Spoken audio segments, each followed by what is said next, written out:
Welcome to the Earthkeepers podcast. This podcast is for people who seek new and better ways to love and care for the earth. It's a podcast for anyone who is deeply concerned about the harm being done to the environment on a local and global level.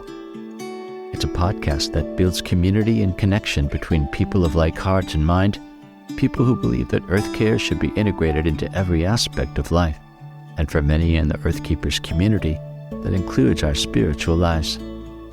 Welcome, friends, to the Earthkeepers podcast. Hey, Earthkeepers. This, my friends, is the 100th episode of the podcast. In keeping with this landmark episode, we'll be doing something special. We're launching a new Circlewood podcast called Youth in Climate Action. As you might imagine, the podcast will focus on the needs and questions of younger folks about Earth care and the climate future. Importantly, it will also feature young voices and highlight innovative approaches to inspire a new generation of Earth activists and advocates. In this episode of the Earthkeepers podcast, James and I will be in conversation with the two founders of the Youth in Climate Action podcast, Matchell and Kinsley Rawson. James, my brother, as always, it's awesome to be co-hosting with you again. Welcome. Yeah, it's great to be here, especially on this noteworthy episode. Yeah, episode 100. Yeah, that's pretty amazing. I think back to our first podcast with a guest, and that was with Tamina Martelli of World Belief, talking about Paradise Parking Lot Gardens. Yeah, and I just say I have learned a lot over 100 episodes and really appreciate the work that you've done for us to introduce us to creative Earthkeepers around the globe. Well, I can say that if anyone goes back to listen to those early episodes, they'll see that I've also learned a lot about podcasting. So it's been a steep learning curve, but it's been a lot of fun. James, could you give us some background about our guests today and about the emerging partnership and why it kind of makes sense for us to be talking about a new thing on the 100th episode? Yeah, this is really exciting to do it on the 100th episode because not only has it given us a chance to look back on what we've been able to do through the Earthkeepers podcast, this is a chance to look forward because our guests today are launching with us a new podcast called Youth in Climate Action. And I could not be more excited about this. It's timely, it's needed, and our guests have a great vision for this. So before we meet them, I will just give a little bit of the backstory about how this came about. So last summer, I had the privilege of being one of the presenters at a week-long workshop at Westmont College down in California called Faith, Climate, and Action. And this workshop gathered college students and faculty members from schools around the country to gather and learn about the climate crisis and explore ways that they could go back to their communities and their churches to raise awareness, to do projects to help find a way to be climate activists in their hometowns and home communities. And it was exciting to see such passion and energy from young people. It was incredibly rich and rewarding to see faculty members helping kind of think through these tough issues and how we might make a difference. And I'm excited to see that one of the projects that came out of that was an idea for this new project with Matchell and Kinsley. So I'm really glad that they're with us and excited to see what they're going to do. Well, to Matchell and Kinsley, welcome to you both. Perhaps you could give our listeners a sense of your stories and how you came to care about environmental issues. And Matchell, let's start with you. Forrest, I want to start by thanking yourself and James for having Kinsley and I here on the Earthkeepers podcast this morning. We're so grateful to be partnering with Circlewood, a wonderful organization doing such meaningful work in creation care. I grew up in the Christian faith at a mega church in the suburbs of Southern California, and neither my church nor my community more broadly ever spoke about creation care or climate change. Yet through my family and the church, I was able to be connected to nature throughout my life. I grew up right against what are called the San Gabriel Mountains, and I was able to camp and hike and mountain bike and snowboard in those mountains growing up. Early on, I noticed that it was easier to connect with God and my spiritual life when in those mountains. So even as I grew up and moved to Washington, D.C., and then eventually to downtown Los Angeles, I used time in nature as a way to stay grounded and connected with God. Fast forward to the COVID-19 pandemic years, I decided to go back to school and earn a master's in public administration from the University of Southern California. I worked on research related to sea level rise in Miami-Dade County, Florida, and worked with the State Department on public diplomacy strategies as it related to the Paris Climate Agreement.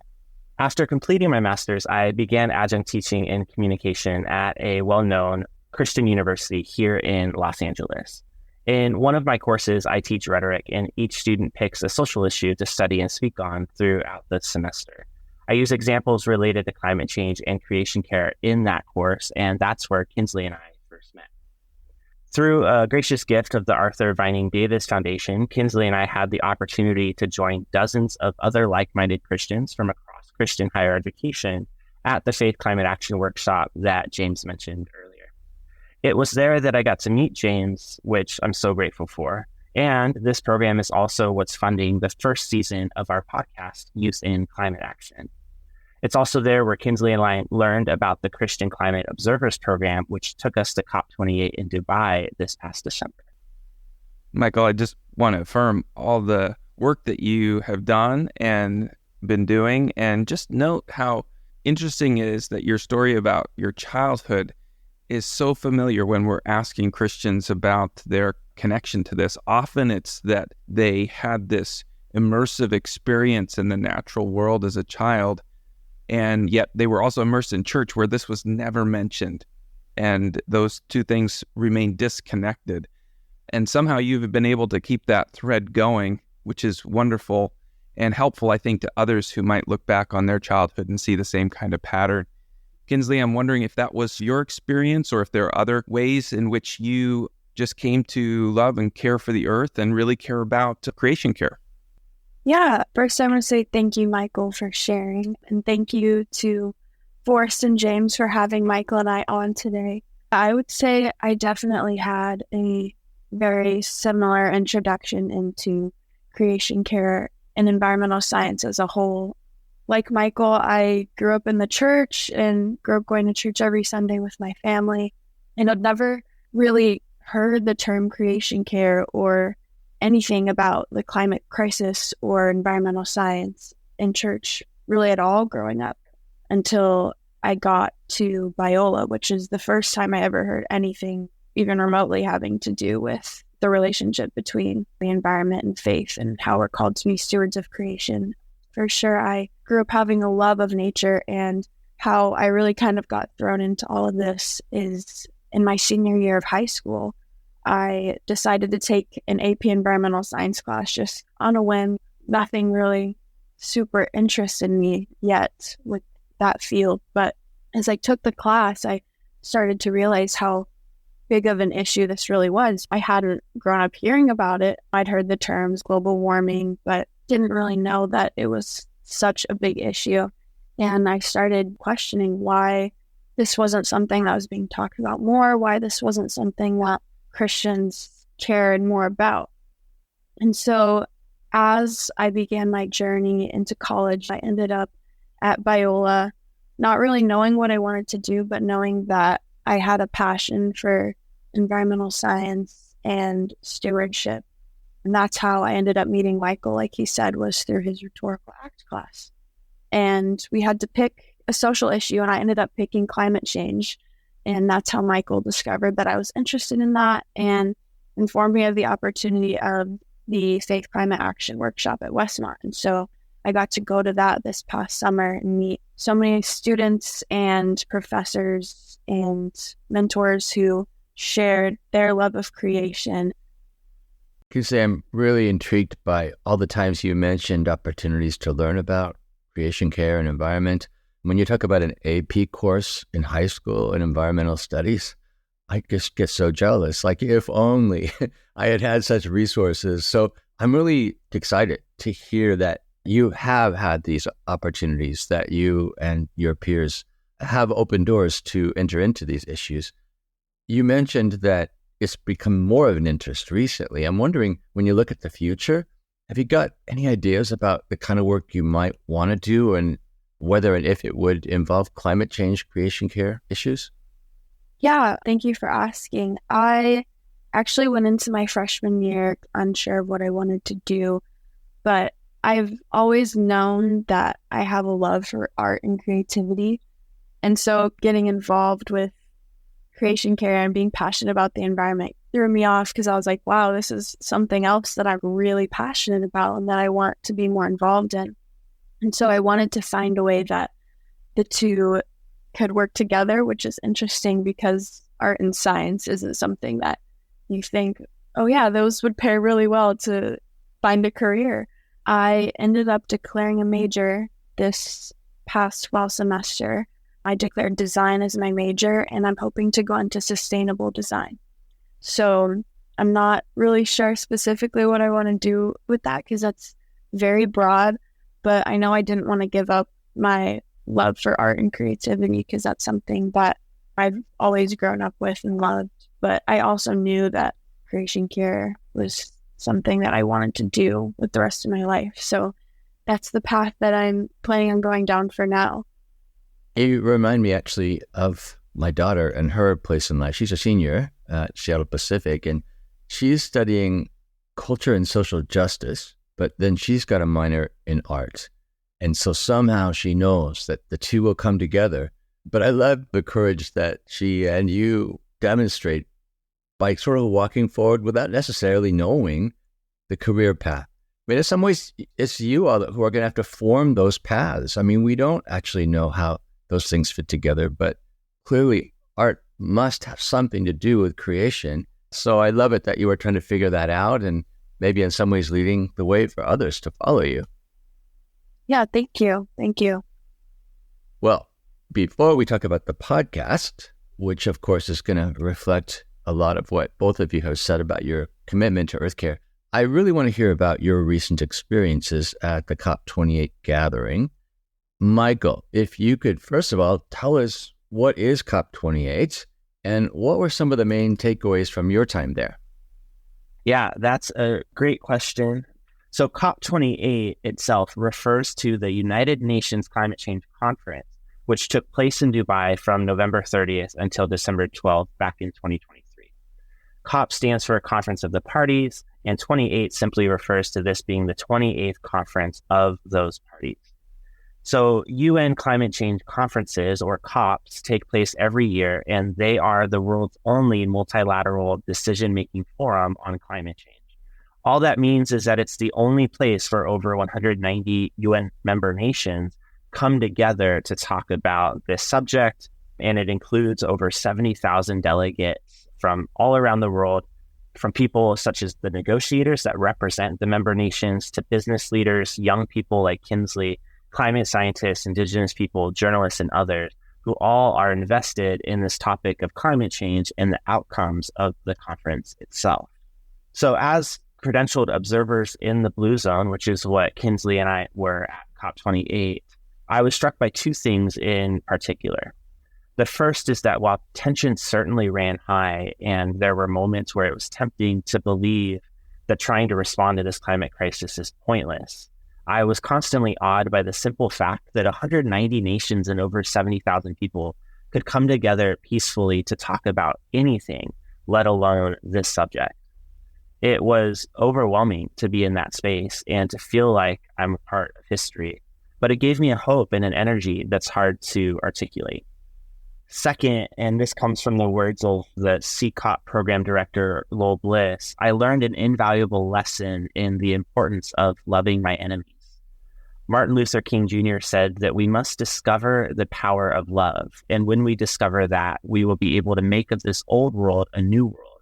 We will be able to make people better. Love is the only way. Jesus discovered that.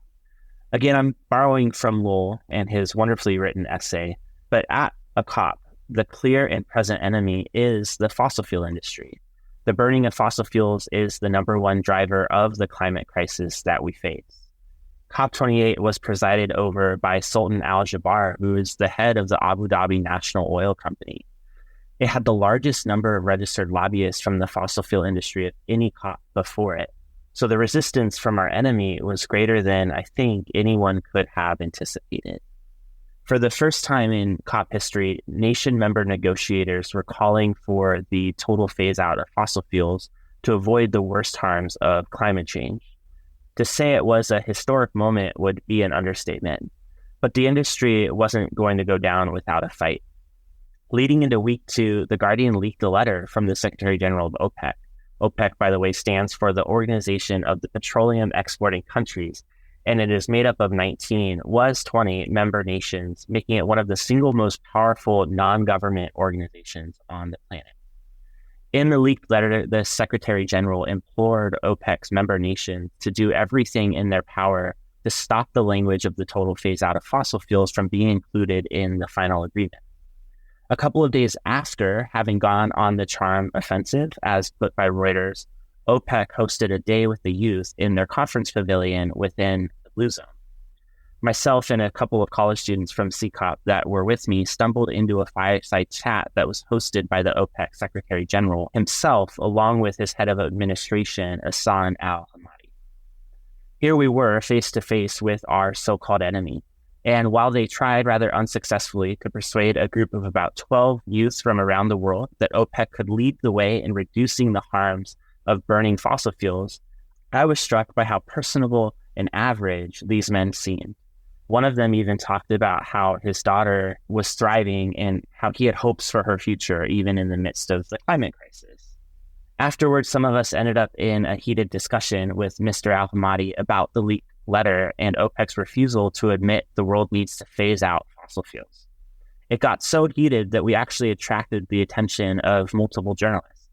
At that moment, all I could think about was Lowell talking to us about the importance of loving our enemy.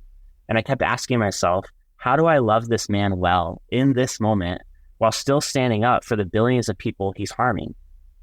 While I'm still pondering that question, what I took away was this. Dozens of countries around the world have grown their economies, moved people out of poverty, and have a real fighting chance for the first time in over 100 years because of the fossil fuel industry. To be honest, the U.S., at least here in Southern California, was in the same boat not that long ago. LA earned its wealth by drilling for oil. The university I teach at was founded by a Christian oil man. And what I realized after that moment is that men like Mr. Al-Hamadi are afraid. They're afraid of what their nations will become without oil. They're as afraid for their children's future as anyone else is. And so why is loving our enemy important in climate action? Well, I'll return to MLK's quote that Lobless so eloquently used to frame his essay. Jesus showed us that it's the better way to make the world new and to make people better. So as we navigate climate change and the need to phase out fossil fuels, we have to do it in a way that leaves nobody behind. In the same way that we can't leave our brothers and sisters in the sinking Pacific Islands behind, we can't leave the oil man in the deserts of Saudi Arabia behind either. We must love our enemy as we love ourselves.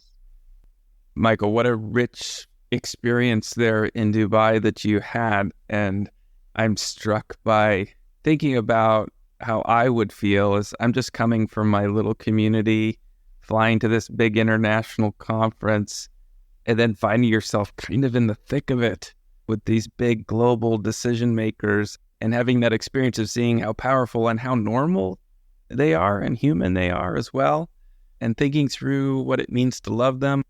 Wow, what a rich experience. And Kinsley, I'm wondering if you felt that same kind of a way about being there. What were the most interesting parts for you? For me, I definitely felt very overwhelmed and very small when I first got there. Going to Dubai was the first time I had ever been out of the country at all before. So it was a very big step for me, and I was definitely really nervous going into it. And like I mentioned before, I didn't really get involved with climate change or the environmental crisis until pretty recently. So I definitely went into it kind of feeling unqualified and like I wasn't really supposed to be there. I had a little bit of imposter syndrome going into it because I was surrounded by so many world leaders and scientists and other people my age who have been involved with this for so much longer than I have and who are so much more knowledgeable than me. I just remember getting there and my very first feeling that I had, I was just in awe by seeing how many people were there who cared so much about this issue from all over the world, which was so cool to see. As the week went on, like Michael mentioned, one of the big issues of the COP was the phasing out of fossil fuels. And while I was there, I got to see a small gathering protest, if you will, of students and young people who were fighting for the phase out of fossil fuels. I also had the opportunity to speak with a man from Nigeria, and I was just walking around the COP grounds, and I ended up running into him, and we just had a really interesting conversation because I shared with him that I was there as part of the Christian Climate Observers Program, and he was very taken aback by that, and he was like, "Oh, you're a Christian?" And I was like, "Yeah." And he was like, "What are you doing here? You're a Christian from America." And I was like, "I'm here because I care about the climate, and I believe that God calls Christians to be stewards of creation and to care about his creation." And we just got into this long discussion because he didn't understand why a Christian would care so much, and he didn't understand that I was there. And so that was also really eye-opening for me, and it just reminded me of why I was at COP in the first place and who I was ultimately there for, which is God. And so that switched my mindset for the rest of my time there, was that I just wanted to remember who I was there to represent, and remember that, yes, I was there to learn and share my love for the environment and my passion about the climate, but that ultimately I was there to share God with others and share who he is. So I would say overall, the biggest takeaways that I had was just seeing how many people cared and just realizing that this is an issue that Christians are 100% called to and should be more involved in, that young people and young Christians especially can get involved, and that it's not too late to get involved. I've only really been a part of this for 2 years, and I already had the opportunity to go to COP. You don't have to be the most knowledgeable person. You don't have to know everything, and you don't have to do all the things. You don't have to recycle and compost and wear all the most sustainable clothing. It's okay to take steps, and it's okay to sometimes feel like an imposter where you are, but just remember that just the fact that you care is such a big deal. When you got back, were you still hopeful? I'm wondering about your stance at this point on the hope for the American church. Do you think that things could change, especially when we're talking about your generation, right, and their capacity to actually lead the culture? Do you think that's possible, or are you feeling empowered at all around that question? I feel like that's definitely something that I've found myself struggling with, and it definitely can seem hopeless at times. But I think that upon returning, I've actually been more hopeful, because just the fact that there was an organization specifically for Christians to go to COP, and that this was the first year that COP had a faith pavilion, which was really cool, getting to meet people who were Christians and people from other religions who were there, who cared about the climate and the relationship that the environment and faith have, was really cool. Coming home, I think I was more hopeful, and I was more inspired to share this faith and climate connection with the people in my community and with the students on my campus. And I think that's a big reason why Michael and I have decided to start this podcast, is to share with the young people and with other young Christians that this is something that you can get involved in and something that you should care about. And it's something that Christians are called to.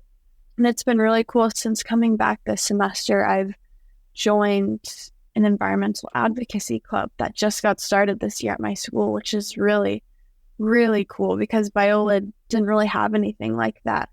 And I was kind of struggling with that my Christian-based school didn't really have anything that made it seem like they cared about the environment.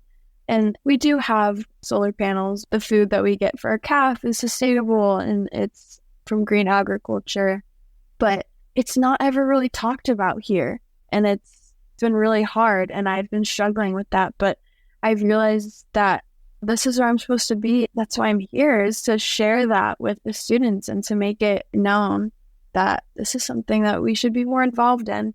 And just seeing that there's something like an environmental advocacy club being started here is reassuring, because I've met so many other students on campus that I didn't know were here who care about the environment and about creation care just as much as I do. And I've been able to share with my friends about my experience at COP and about my love for creation. And they've been really receiving of it, which I was kind of nervous about sharing with them, because it's not something that I've been very vocal about before.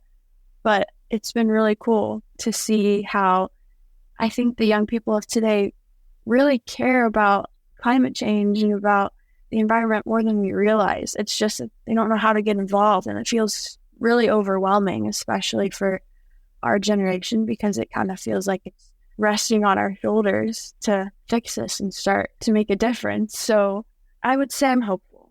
I think I've seen things that are making me hopeful and making me realize that the youth of today are more passionate about this than we realize, and that they want to get involved. So that's been really cool to see. I think that's really important that you pointed out that it's powerful to know that there are other people who care, right? That community is really important if we're going to get anywhere with making change for environmental justice. So I'm happy to hear that. I'll also maybe affirm this podcast that you and Michael have in mind as one of those forces for community. I mean, regardless, you're going to be putting messages out there in ways that actually help people to be encouraged and not to feel alone. So I'm excited for what you guys have in mind, and maybe you could tell us a little bit more about what's coming. Michael, how has the vision for the podcast shaped up so far, and what are you essentially aiming to do? That's such a great question, Forrest. And I would say first that I think Kinsley's expressed a lot of the heart behind our podcast. So I'm going to build on that a little bit. Throughout this interview, this conversation with you and James, we've named a number of organizations and people, right? From you two at Circlewood to the Christian Climate Observers Program to the Faith Climate Action Workshop at Westmont. Through those things, we've also met people that run organizations like the Evangelical Environmental Network and Young Evangelicals for Climate Action, and the list could go on. There are Christians all around the world that are doing work in this space of creation care and climate action. And yet there's this silo, right? There's this group of conservative Christian college students and young people that just feel like no one else cares about this issue in their community. Catherine Hayhoe has a book called Saving Us. And if you don't know, Catherine Hayhoe's a leading climate scientist who is also very vocal about her Christian faith. And she explains that using dire statistics and warnings to try to make people care about climate change only entrenches them in their fear or disbelief. I was just on a call with her a couple of weeks ago, and she said that the most important thing to do is to connect people's heads with their hearts and their hearts with their hands. And the best way to do that is through story. So as I learned in the class that I teach that Kinsley was a part of, as Kinsley has seen in that class, there are a lot of Christians that care about stewarding God's creation, that look at the exploitation of that creation as something we should not be doing as humans, but they haven't found a Christian community of their own that has made it safe enough for them to talk about it, to ask questions, to feel like they can act in that space. And so the goal of our podcast, Youth and Climate Action, is to speak directly to the conservative Christian young adult who cares about stewarding creation, is worried about climate change, but doesn't know who else they can talk to that feels the same way about it. So in each episode, we'll be having conversations with college students and young adults that have walked the same journey. And we're hoping that their stories will inspire more Christians to come forward with their questions and their worries, and that they will also see the hope we have in Christ, even in the midst of this climate crisis. Oh, Michael, I love that vision. And I will say from my experience working with Circlewood, we work with a wide variety of people and organizations. Some are faith-based, some are not. And I think that your observation about the silo that certain faith communities, particularly perhaps the more evangelically oriented or conservative, have within them is something that we observe as well. And I love that this is an attempt to not just break into that silo, but recognize that within it, there are so many people that care and maybe haven't had the opportunity to express it and find others. And I love the emphasis on story. And I think, Kinsley, your story is just going to lead the way with that and connect with so many people as you already have in your own community. I love that. And Kinsley, I'm wondering, as you think about the guests you've lined up, the topics, what could a listener expect with the Youth and Climate Action podcast in the coming months? The guests that we'll be having on the podcast will be other college students and other young adults and youth who, some of them maybe are already pretty involved and know a lot about this issue, and some of them maybe are just getting started. And we just, like Michael was saying, we want them to share their stories and share how they got involved and how maybe they want to get involved, but like we were talking about, they don't have a community to be involved with, or they don't know of anyone else who cares. And so we want to have those guests on and youth on as our guests in order to share with other youth that they're not alone and that this is something that's not so hopeless that you can't get involved, and it's not so overwhelming that you can't start learning more about it and starting to make a difference and taking small steps in that direction. We want to be that community for people who don't have one, and we want them to know that they're not alone and that there's a way to get involved and there's other people who care about this, and that it's okay if you haven't gotten started, because we want to be that first step for them. A lot of people don't know what's the first step I can take to start getting involved, and this podcast is kind of like that first step. It's creating a community for them to start learning more and realizing that there's more people out there who care.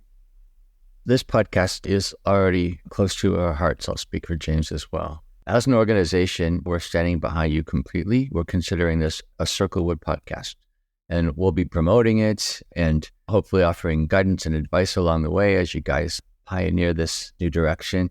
But I wonder, Michael, if you were to address our listeners, Earthkeepers listeners, how could they support the launch of this podcast and to make it a success? Thank you, Forrest, for all the support, and James, you as well. We would not be where we are right now without your guidance and your support along the way. And to the Earthkeeper podcast listeners, I would say that we welcome your prayers and positive thoughts, of course. But even more so, we would love it for you to reach out to us if you have a story to tell or can connect us with young people who have stories to tell. Forrest, you just mentioned you have a daughter that's a senior in college at Seattle Pacific. I have a member of my small group who also has a daughter in college who just finished a project doing regenerative gardening. Those are the types of stories we want to capture.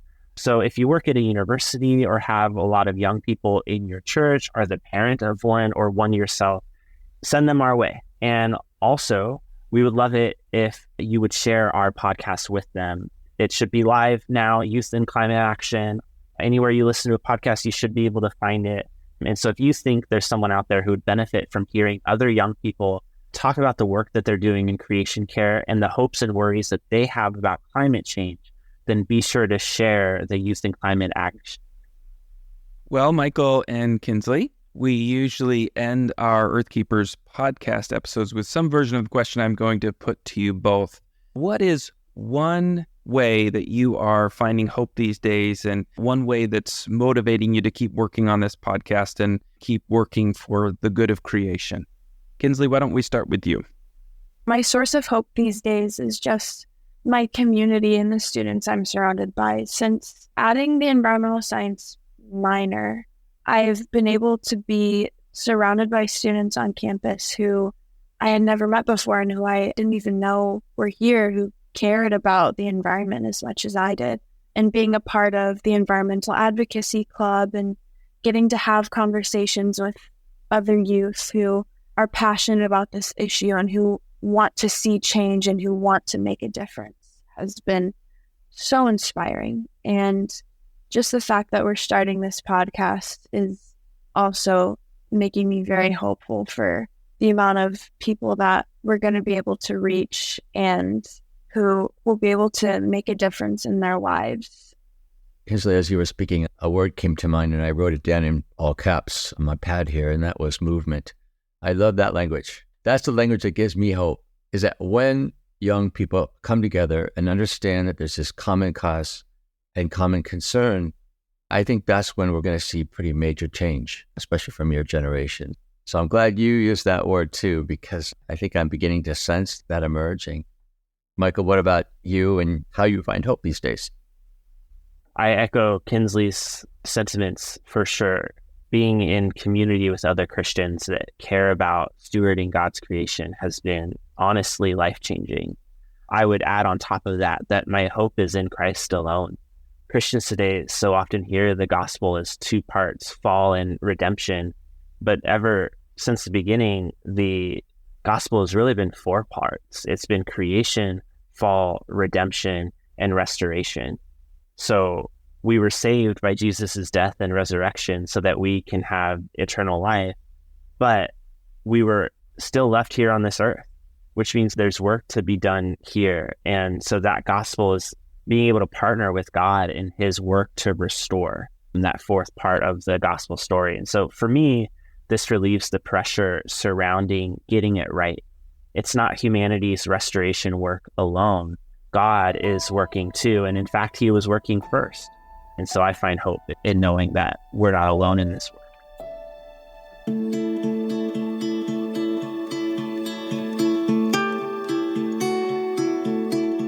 We've been in conversation with Michael Matchell and Kinsley Rawson about the launch of a new Circlewood podcast called Youth in Climate Action. To learn more about the podcast, go to circlewood.online/climate action. Of course, the podcast can also be accessed through your favorite listening platform like Apple Podcasts, Spotify, or Amazon Music. And please do forward this episode to any who need to know about the Youth in Climate Action podcast. The Earthkeepers podcast is an expression of Circlewood, an organization committed to cultivating a more ecologically conscious faith. For more information about the podcast, or to learn about the ways you can support this work, go to our website at earthkeepers.online. You can contact us by leaving a voicemail through the podcast website, or by emailing us at earthkeepers@circlewood.online. I am Forrest, your podcast host. James Amidon is our executive producer. Our content editor and researcher is Colleen Meggerly, and our sound engineer is Dave Wolfers. Jesselyn Gentry is our social media director, and Forrest Reed is the composer of our original music. Thank you for listening, friends, and please join us for our next conversation on the Earthkeepers podcast.